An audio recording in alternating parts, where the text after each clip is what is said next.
आज संध्या टाइम रे मते कुछ चटपटा जिनस खाइबाकू इच्छा होला। मु भाबिली घरे तो प्याज अछि, आज के प्याज चटपटा जिनस करी खाइ देबा। त प्रथमे मु छोट छोट साइज से फिश करी मु प्याज काटी देली।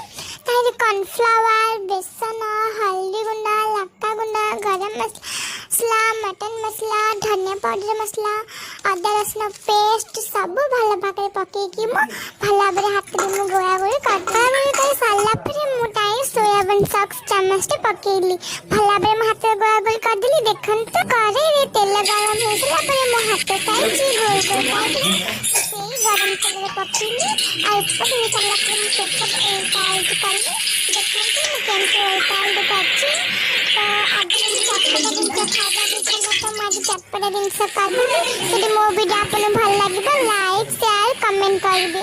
जय जगन्नाथ। मैं राहिली।